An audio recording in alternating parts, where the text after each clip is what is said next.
Hi everyone, I'm Colin McFader and I'm joined by Clark Coffey, and this is the Soldiers of Cinema podcast, the Werner Herzog podcast where we talk about all things in his Masterclass and go through those lessons as well as his broader scope of cinema.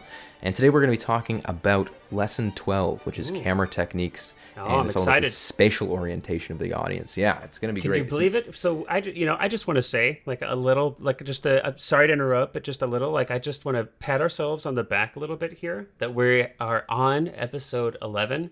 I mean, maybe 10 would have been the episode we should have been it's kind of an anniversary, even number, but I just want to say here at episode 11, I'm pretty excited. So Me too, yeah. it's good to be And this here is again with you, Colin. Yeah, it's great. Yeah, but this is a really interesting lesson too. Oh, because it's hugely important. Yeah. It's hugely important, but it's not. I think it's another one of those lessons where it's like the name of it, camera techniques, might kind of trick you and make you think it's about something else. Agreed, because you kind of you think of when I think of camera techniques, right? I'm thinking, okay, much more technical than what Herzog talks about in this class. I'm thinking about maybe camera movements. I'm thinking. I mean, yeah, much more technical than what he discusses here. I feel like what he discusses here is actually really so much more about your actors and your set and manipulating those things spatially as opposed to camera techniques, in my opinion, I think. Yeah, it's not about dolly zooms and all that stuff. There's a bit of that. I mean, there's a bit of stuff about There's a little bit, how you can use the camera to really either orient or disorient the audience. But you're right, it's a lot more about, I would say, the geography of scenes and spaces and how you can use the camera to show those things and use your actors in relation to the camera. And it's hugely important. I mean, I don't know that I'm not asking necessarily that we pick some specific film out to be mean. Maybe we should not do that. But I'm sure all of us, you've seen a film, I've watched films where the spatial orientation just gets jumbled. Yes, and you're not quite sure how spatially characters are in relation to each other, and it's really, I mean, it just completely takes you out of the story, because then you're distracted by you're totally right, because now you've switched from I'm in the story to now you're like, wait a minute, where is this? Where are they right now? What they were just at the house, and now is this a different what? Huh? Well, and another thing that's interesting that Herzog mentions almost immediately is the 180-degree rule, which of course is kind of that. It's one of the most fundamental thing that's drilled into to anyone that's learning about film. I'm going to put you on the spot. Do you want to describe it real briefly? Sure. Yeah. So just in case. Essentially, it would be that if I were, the most simple way to describe it is if I'm having a conversation with Clark and we're facing each other, that if the camera is to my right, shooting Clark over my shoulder or something like that, that you would draw a 180-degree line between me and Clark, and the camera could not cross over that. And so what that does is it makes sure that if say, again, we're getting an over the shoulder of my right shoulder into you, Clark, and then if we were to cut to the same angle from you over your right shoulder into me, it would look like both of us were staring in the same direction. Your eye line, exactly, our eye lines. If you jump that line, now eye lines look odd, and now the spatial relationship between those two characters, as it's seen by the audience, is totally confusing. You're like, and I call it the primitive law of filmmaking. Yeah. And that's not meant in a bad way, but it's a simple rule that is kind of necessary to keeping the audience in tune with geography. And I would also say too that there are certainly ways to break it. However, there are very specific. There's almost these list of things that you have to check off if you are going to break it. Okay, do we see the change? Is it clear? Is there a clear body of movement that's moving into the next shot that then continues there, so at least the directional kind of focus of that movement from an actor or something like that. There's very specific things that you can do to break it. But if you break it without doing those things, it's going to definitely really elicit. Right, it's going to be quite jarring to an audience for sure. And most people, they won't even be able to necessarily say, audiences would not necessarily catch. Wait, eye lines aren't matching. What's going on? I think they just jumped the line. But they're going to say, whoa, this feels weird to me. What's going on? Are they talking to each other anymore? Or are they talking to somebody else? Are they staring in the same? It turns from a conversation to somebody looking like they're in an audience, discussing, facing one place. And it's and it's I don't, I'm gonna like go out on a limb here. I don't know that I have the vocabulary to articulate this, like how you would do this perfectly to kind of verbally explain this visual thing. But one of the most difficult things to film is like a scene where you've got 4 or 5 people sitting at a table, eating, talking. Or it's when you've got so many different eye lines, you've got so many different people in this compressed, dense area of space. And everyone is kind of, at the same vertical height. Everybody's sitting down. It can get really challenging. Well, there's three. I almost kind of describe it as there's three different ways. Of course, there's more than three, but there's three really common ways of dealing with something like that. Right. The first one I would say is just locking those characters down and doing the kind of mental work to make sure that you know where everyone's eye lines are and the camera's locked down, and you just, which can be super difficult. Movie that did it really well recently, though, was Knives Out, which has a huge cast of characters. Good and all example. these scenes where people are sitting in, rooms together. Yes. And I can't imagine trying to focus on who's talking to who, when, where, what. But it's very clear. But I've seen the film, and they do a very good job. Right. And the second one I would say is Tarantino does it in Reservoir Dogs around the table, where the camera's actually spinning around the table at all times. Yes. And it's that momentum that almost keeps it moving, and even if there are, it almost kind of and it's hides wide. mistakes. And let just in case it's been a while since people have seen Reservoir Dogs, if it has been a while, you should go back and see it. It's a great film. But yeah, he keeps it very wide. So you're always, whoever's talking to each other, both characters are always in the shot. Yes. So that is obviously another way to do it. If you can see both characters, then their spatial orientation is obviously quite clear.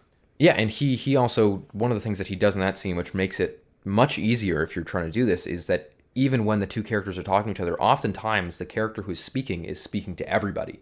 So they can sort of go back and forth between the characters, and even if you cut to them talking to one character and then suddenly they're talking to another in the next shot, it makes sense because you could just assume, okay, he turned his head. Right. The last way that I usually see, or that is kind of commonly seen, is kind of something that Bong Joon-ho does a lot, which is just doing a oneer. And not a moving oneer, but just setting up the characters if they're sitting at a table, sort of almost like Last Supper, where they're all on one side, and the geography in this tableau is very interesting, and they sort of talk like that.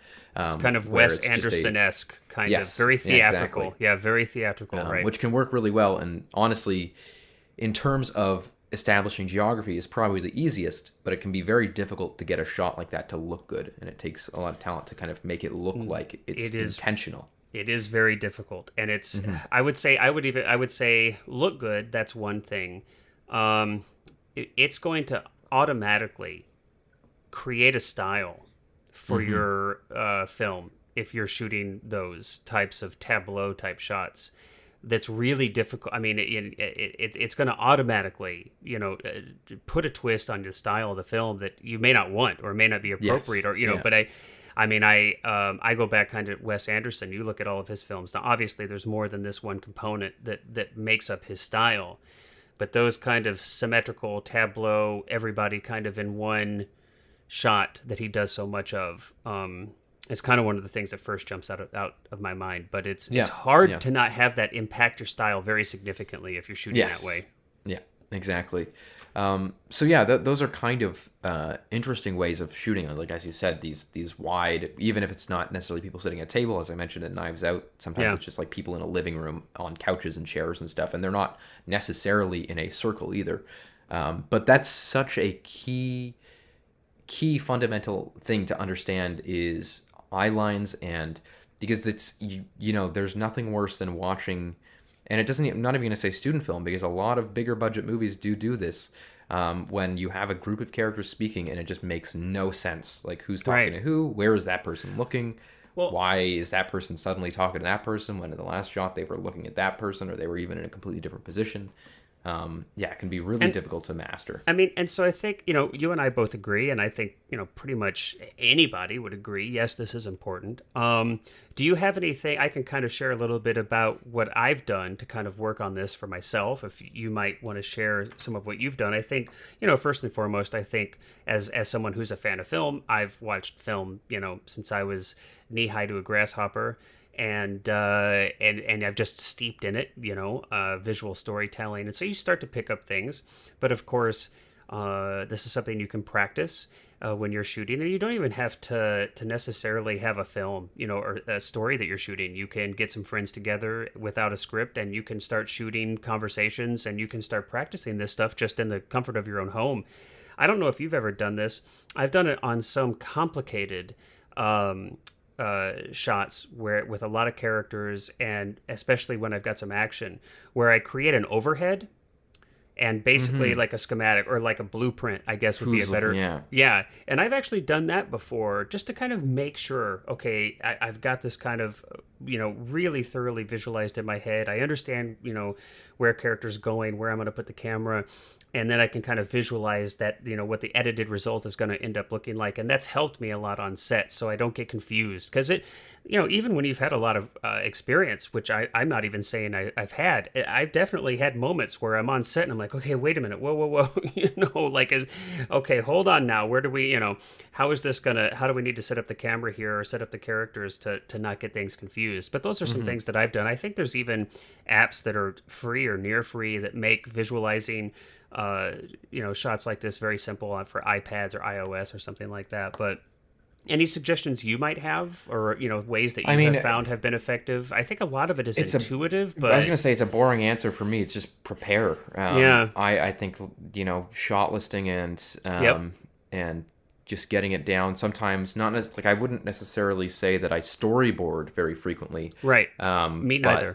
But, utilizing a type, sort of a proto storyboard for things like this, where, like you said, where maybe it's not necessarily the actual shots to shot on the storyboard. For me, it's like an overhead. Yeah, for me, it's like literally an overhead, and I just have like circles for characters and a triangle for the camera. Yeah, and I just simply like the space that I'm in. I mean, it's literally like a blueprint, and I'm just making sure and I can kind of have axes drawn, and I'm kind of like, okay, I've got X number of characters, and here's who's going to be speaking, and here's where they're moving, and but a lot of it is kind of, I think, just doing it over time. You start to get there, but.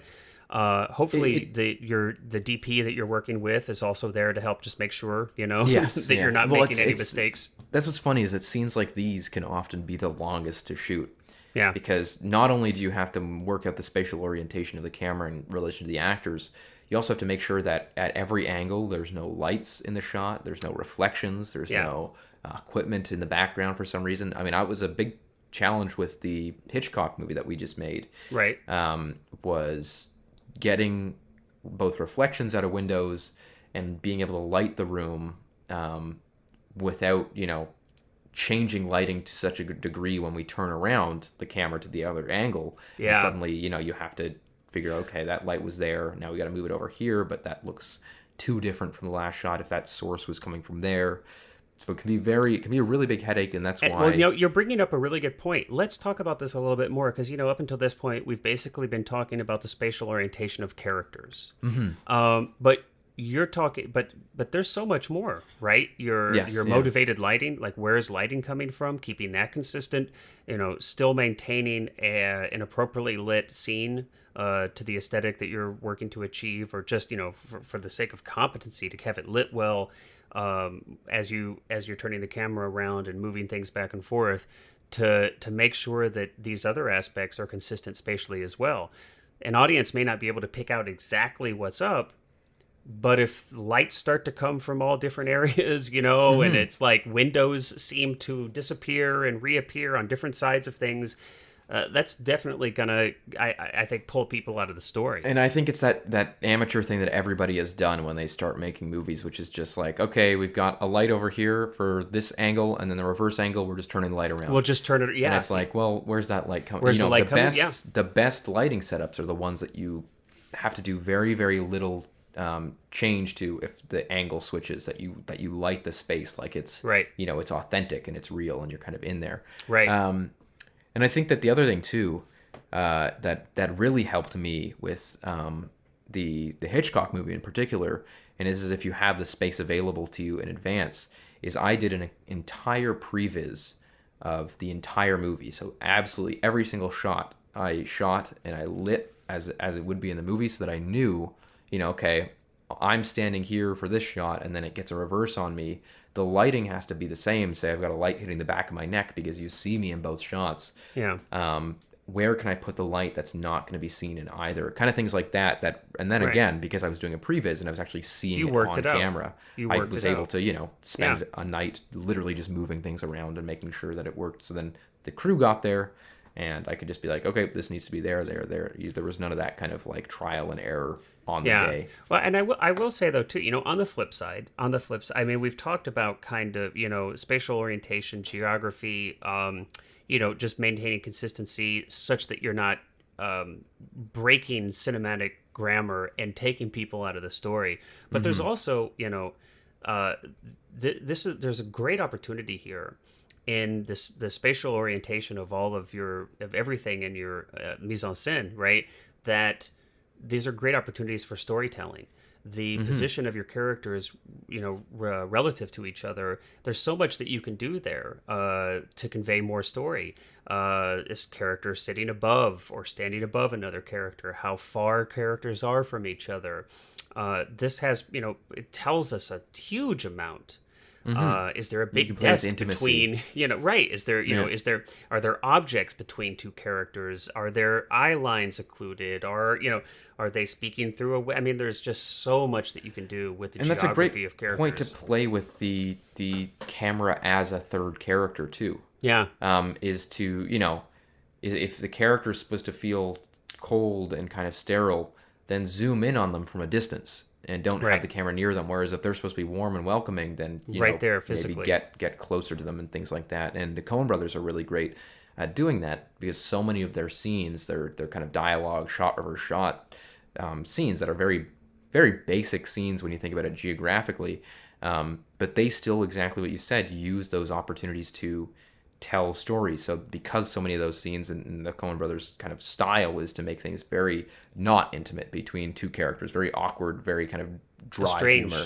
Estranged. So what they do is often plop the camera between the characters and then just use wide lenses so it feels like they're further away from the camera that they actually are, which is, I think, quite genius, but very simple. Well, and it's also, there's great opportunities for suspense. For foreshadowing, great opportunities to kind of set up story or plot points so that you can knock them down or pay them off later on. In our brief conversation prior to recording here, you were talking about a Hitchcock flick specifically. Tell us a little bit about that. The Shadow of a Doubt, which is a 1943 film by Hitchcock. That was a great example, I felt like, where he had kind of established the geography of the house or the setting and use that as it. Well, why don't you just go ahead and kind of reiterate some of what you were talking about earlier? I thought that was a great example. Well, I'd say it's super important in any genre, but in horror especially, or in thrillers or something that's supposed to, scare an audience, it can be super, super vital to really lay out geography so that you can use that to your advantage to scare people afterwards and things like that. And in Shadow of a Doubt, you've got essentially the movie takes place in a small town, but primarily in a house. And the house has two entrances. It's got a main floor entrance at the front and then a second story entrance at the back, which is up a series of stairs. And what Hitchcock does is very early on in the movie establishes the two entrances to the house, and one as being kind of a safe entrance, that being the front door that the good people come through, and the other being the good people, the bad entrance that the killer comes through, which is her uncle. And that's not a spoiler because it's very much established right at the beginning of the movie. I'm thinking 1943. You're okay. We didn't have to do that. Spoiler alert. Maybe we'll go back and we'll put it's only been out for 70 years. Only out for 70 years. So what you wind up having is that because we understand the geography of the house so well, that later on you can use sound, or Hitchcock does use sound, to establish when danger is near. Because we know that this staircase is at the back of the house. We know it creaks, and we know the only person that uses it is this killer, who then, there's moments where they're in the house and they're not paying attention, and suddenly you hear this creak. You know exactly where the character's coming in. You know where our characters need to be, so that Hitchcock is able to then put them in different places in the house where you're going, well, why are you going there? Because he's coming in right there. And it's really, it's a great example. This tension. It's a great example. And I think that even just like you said, that this spatial orientation, again, just to more on a broad level of like horror movies in general, so often is it about that, how many horror movies take place in houses where the characters are newly moved in or something, and the first scene is them walking around the house and going, oh, this is my room, this is my room, this is my room, and you get this whole idea of like, yep, exactly, poltergeist. The Exorcist is of course you don't see them moving in, but they're in a house that is kind of being rented for the mother's movie acting career.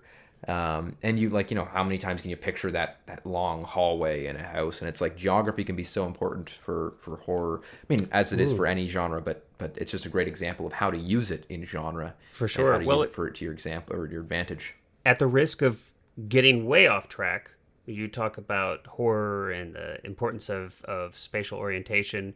And being clear on it, The Shining is a very interesting film to talk about in and regards disorienting to, too. And so which Hitchcock also talks about. So here this whole time we're kind of talking about the importance of being clear and communicating, that spatial orientation clearly. But there are definitely points in time where it could be beneficial to disorient your audience. In the lesson here, in Herzog's lesson, he uses the example of Lessons of Darkness, where he's filming this just extraordinarily. I mean, it's so horrific and just awesome in the real meaning of that word. The scope of this and what's happening is just, it's surreal. It's like you can't even take this in. And I think, if he were to have tried to capture that more in a journalistic sense, I just can't imagine that it would have had the kind of impact that it had, how he actually did the film in a very surreal way. Yeah. But that disorientation, I think, is so beautiful in that film because what's happening is so disorientating. It's like, it's like I can't even hardly articulate. I mean, to just see the world on fire and these fields of oil just burning in a black and his description sky. of it being shot like it's an alien witness to this stuff. Right. It's so... There's no explanation of the events. There's no there's no story. There's no historical sense. Context. Exactly. It's just this probably the most bizarre landscape you could think of. It's an abstraction. These oil fields just being burst into flames, but it looks like living hell. It's incredible. So he uses that to his advantage, most certainly, especially when the camera flips upside down. There's that famous shot where the fire is shooting down out of the and then suddenly everything is like it's as he puts it, and very literally, the world is turned completely upside down. Which is a great example of exactly what we're talking about. Agreed. And so that's an example he uses, but to go back to horror, I mean, in The Shining, where and there's a lot of kind of mythology about this film and a lot of, urban myths and a whole lot of stuff going on. So we don't have to get into too much, but I mean, and I'm not an expert scholar of the film, but I think Kubrick does interesting things with the spatial orientation of hallways and rooms and things, right? That's kind of not quite right and a little bit the maze is off, different in every single shot. I think that they changed the layout of the maze in every single scene that it's in, which is really neat. It is, and so there are definitely moments where to shake things up and to if the story calls for some confusion, that could be potentially a great way to illustrate that visually. But here's an example of that very close to me right now that I can speak to very well, is just the feature that I'm working on right now. Okay. Which is, so to put into context the difference between disorienting and orienting an audience, the initial draft of the script that we had done, my main concern was how disorienting it was. There was a lot of running from the backyard to the front yard, up the stairs, down the stairs, all this stuff. And I was like, we need a way to orient the audience to this house because it's not intentional there. Yeah. It's completely unintentional. Just it was the character needing to go to places and us following, and it felt really disoriented. So we wound up just changing out the whole intro of the movie so that we do learn where everything is and what's going on. And then later on, though, you can use that to disorient an audience by changing things, just like in The Shining, where whether it's, there's nothing in the movie that actually physically changes like to the degree that it does in The Shining, where, hallways change and things like that. But just changing it goes from day to night and it's pitch black inside and you don't know what's going on and things like that, you're intentionally disorienting the audience for a response. Whereas that can be very different from unintentionally disorienting an audience, like in a lot of action movies where you've got the shaky cam and horrible editing between. Don't get me started on that. This is one of my biggest pet peeves and frustrations with. And you and I were actually kind of discussing Marvel movies for a minute here before we started recording, and it's, sadly, and I guess I get why, especially in television, because it's so much cheaper. It's so much easier to just shoot action, chop it up into tiny little pieces, and have a shaky cam and a bunch of quick edits, and use that to impart the violence intensity, and the intensity and doing of intensity this. with air quotes, right? But of course, to actually have long shots and really long wide shots and actually see what's going on requires. I mean, it's just much more difficult to shoot. But yeah, that's a whole other. And I do actually want to mention in close relation to this, that he's kind of got a bad rap, but he's a very interesting director to study because oftentimes of the things that he likes. But Michael Bay, is a huge West Side Story is Michael Bay's favorite movie. Okay. He loves West Side Story, and what's interesting about Michael Bay is that you can actually see the way that he uses the geographic setups in a song like America and West Side Story in his action scenes, and that's honestly. Even though he does kind of have that stereotype about him about shaky cam and kind of quick edits and things like that, I actually rewatched the first Transformers recently. Okay, I'm surprised. Weirdly enough, it's quite geographic. Like, it makes a lot of sense. There's a lot of cuts in these action scenes. There's a lot of shaky cam. Yeah. But he does a lot of work to establish where everything is when. You feel like he keeps it clear, huh? Which is really interesting. I can't speak to it myself. I don't think I've actually...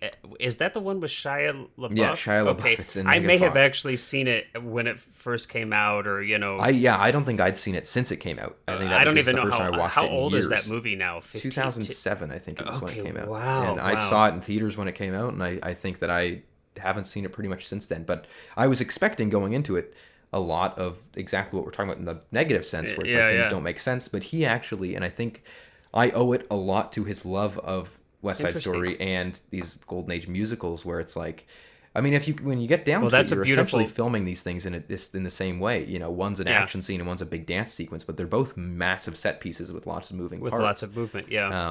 And that's a good point. It makes sense that he likes it. Whereas on the other spectrum of this, the Man of Steel movies, those newer Superman, which I've not seen any of those. Which I've not seen since they were in theaters. But the final fight in Man of Steel is kind of a historically famous example of like not making any sense. They're just kind of throwing people into buildings and like just dust, and it's just dark. Right, and you just have these cuts that are a quarter of a second long with just a fist and a foot. And I've not seen it, but I've seen similar other examples like this where it's just you don't even know what's going on.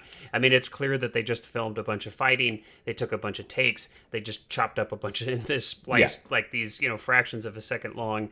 And you've got a lot of inserts and a lot to try to impart the impact of fist and feet and whatever else, and it's just and then of course there are other examples of extraordinary. There's a couple things like what was is it Old Boy, the original one? Is that where there's like some hallway? Yeah, there's the famous hallway scene, and I think. Was it Daredevil kind of copied that scene in one of their... I never watched Daredevil, but I know the scene you're talking about. You know what I'm talking about. They always ended the season with like a oneer kind of thing that was inspired by... Well, right. I mean, again, and that's why I kind of wanted to talk about action and horror, because they're two movies that are very easy to kind of point out the technique behind. Yeah. But you even look at the difference between something like, let's talk about a very famous movie, Star Wars. The difference between the fight between the Luke and Vader fight in Empire when they're on Cloud City, and that it's very methodical. Every shot is planned out. Everything makes sense. A sweep of movement in one direction matches with the next shot and things like that. Right. And then you look at some of the fights from the prequel trilogy, and they're just all over the place. It's very much, it turns into that more kind of Marvel style of filmmaking where, as you said, you're just kind of getting a series of VFX plates and then cutting them all together and just hoping that it mixes. And oftentimes, it may look similar and look congruent, but there's something missing, I think, subconsciously, where you're just kind of going, well, that doesn't really feel like real. It doesn't feel fluid. And it kind of, honestly, I mean, I think a lot of that translates to boredom, frankly. I think, again, I don't think that the average audience, isn't going to be able to articulate. They're not formulated in their mind. There's like a spatial geography problem here, and these edits are quick, and everything is such a there's such close shots. I can't tell who's who. I mean, it's unlikely they're going to articulate things like this, but I think it just like fundamentally, it just manifests itself, right, as like boredom. They're like, I'm not in this. I'm not in the story. I don't, you know. And that's the big danger about, just to go back to geography, is that I think that people check out if things don't make sense, right, or non-intentionally make sense, because I think that something like The Shining that does it really well and intentionally and is planned out and methodical about it, then that draws an audience in even further. It's within an infrastructure of understanding. It's it's not that you don't understand everything. It's like you've created, like you've taken the time, you've created an infrastructure of understanding. Your audience knows what's going on, but there's a space. There's a space where there's disorientation. Yeah. But no, I think that, again, you can have an audience check out at the snap of a finger if you don't really pay attention to this stuff, because you're only going to, film is technically a passive medium. You're not thinking about every single shot as you see it. It's not like reading where you have to read. Right. You're being flashed images at your face that your brain makes sense of. Correct. And if your brain is now requiring you to actively make work or make sense of what's going on in a negative sense, where you're just kind of like, I'm confused, then you're probably gonna check out of that movie and go, I'm done. Well, it's a good thing it's a good point that you make. I think, looking at musicals, looking at horror films, and looking at how action are shot. I mean, these films can contain some of the most complicated and extreme examples of maintaining and manipulating the spatial orientation of characters and objects. And so, I think that's great advice. I especially like your idea, that looking at musicals, those often involve a lot of people. And there's some like really interesting things to learn, I think, from watching a lot of musicals. Totally. Yeah, for sure. I think, it's interesting too. So, we've talked about, the importance of geography, and then we've talked about kind of ways, when it might be appropriate to disorient your audience by manipulating those things. Herzog mentions a couple other things, kind of smaller, but let's touch on them here.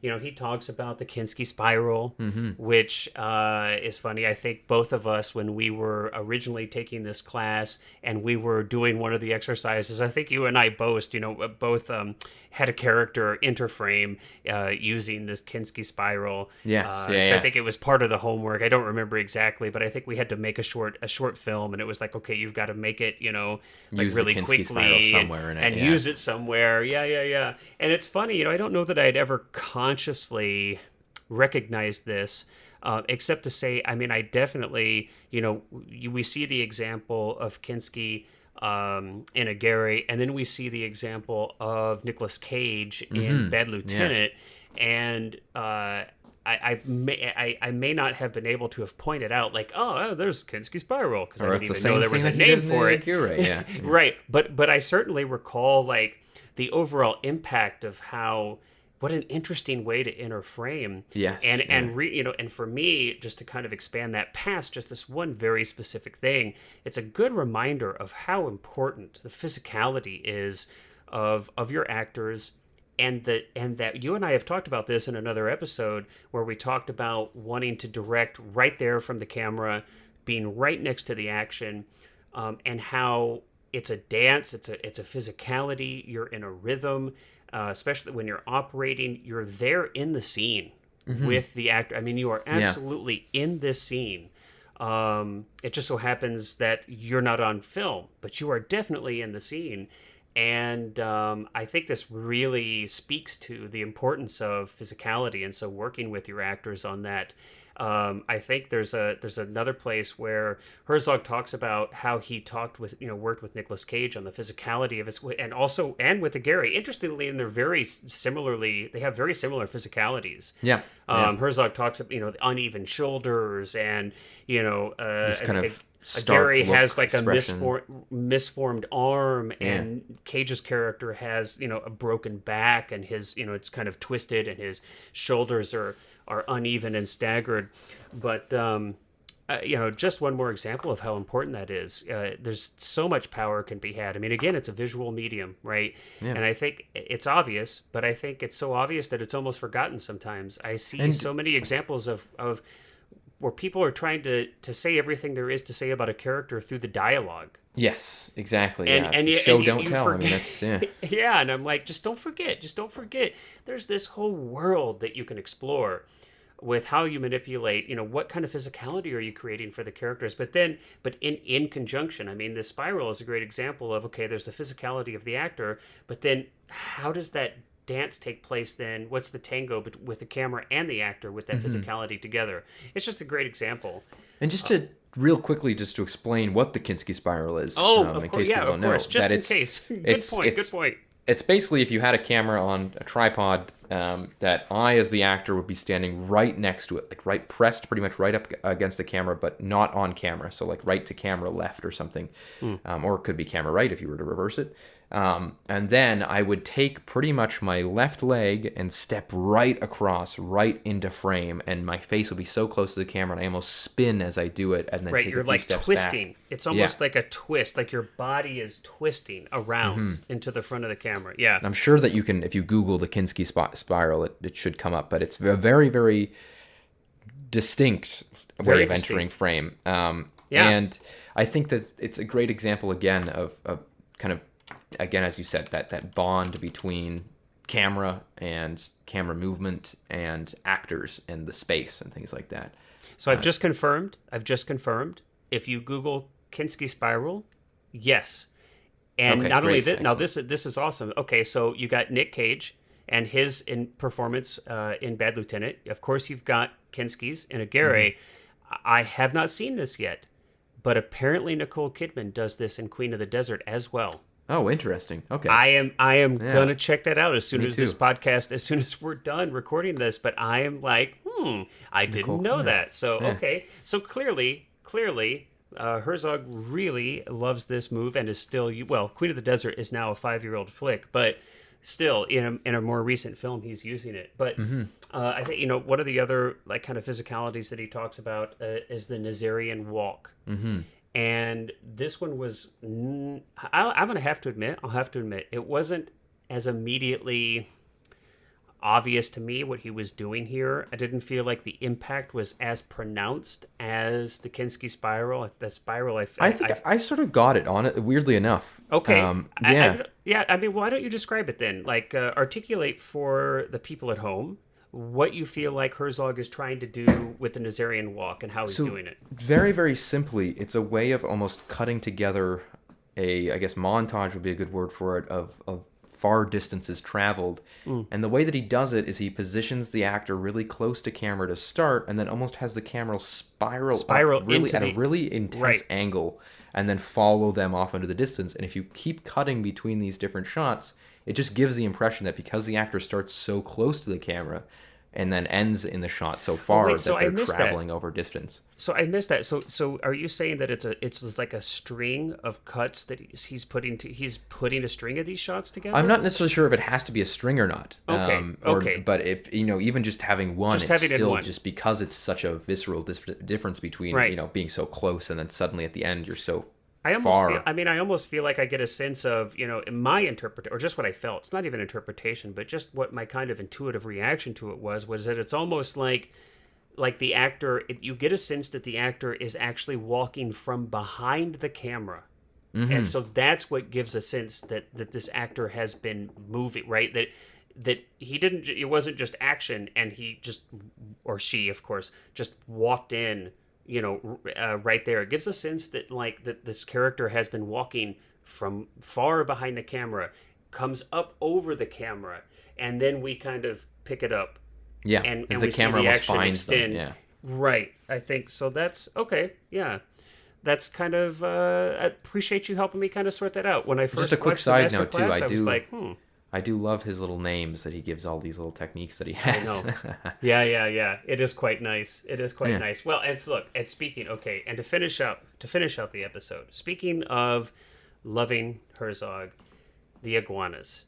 I think it's kind of funny that they put this. I mean, I feel like it's the last third or so of this lesson he's talking about iguanas, and he spends a long time on it. He spends a long time. Now, of course, Herzog, animals play a vital role in so many of his films. It's a big part of his storytelling kind of repertoire, especially chickens, which I think we may talk about in another lesson. I'm not sure, but he uses an example here. So going back to Bad Lieutenant, he's talking about Nick Cage is this like drugged out dude, police officer, and there's an iguana in a room, and I think Herzog is using like this small little kind of pinhole camera. I'm not sure exactly what exact camera he's using. It's almost like a probe camera of some sort. So, like yeah, it's like tiny little, like super wide angle, but very small, I think. Anyway, and it's kind of like the iguana's POV almost, right? And it's kind of, he's utilizing this to show us the kind of put us inside the mind of Nick Cage, that he's the surrealness and the kind of, disorientation and, this addled kind of place that Nick is in, or his character is in, rather. But it's pretty hysterical. Herzog talks about the iguana biting him, and the iguana bit his hand or something, I guess, and he could barely pry the jaws of this iguana off his hand. I don't know. It just illustrates once more. Look, like not everything has to be anything more than just a good story, and I almost feel like this last part is just a good story from Herzog. Yeah, and it's the shot is very interesting looking for sure, but I almost find that the more interesting aspect of this part is the story. Yeah, exactly. For sure. It's a good story, and it's almost like his dedication to telling the story that's so great. There's no question. I mean, and I think, not to, again, we can wrap this up here in a few minutes, but just to sidestep here for just a second. I mean, as an aspiring director or filmmaker out there, for everybody, you are, Cullen. I'm assuming many people in the audience are aspiring filmmakers. If you're interested in the Masterclass lesson, you've probably been trying to pick up some pointers, right? I think it's such an important lesson to learn here. You see Herzog, you see how, and this is all within an absolute, like, he is absolutely authentic. It's him. So this is not some fake kind of marketing thing, but he has created such an extraordinary character that is him.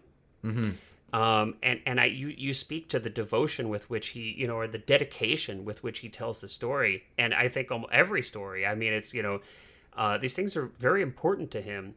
And I think he does a good job of, honestly, like, not taking himself too seriously, but he takes what he does, of course, like, clearly very seriously. Yeah. But I just love, it's that intensity, it's that dedication, it's that, he pulls you on board when he's telling stories. He's so clearly just, a good storyteller. But it's kind of good just, to have an example, to kind of watch him talk about his stories.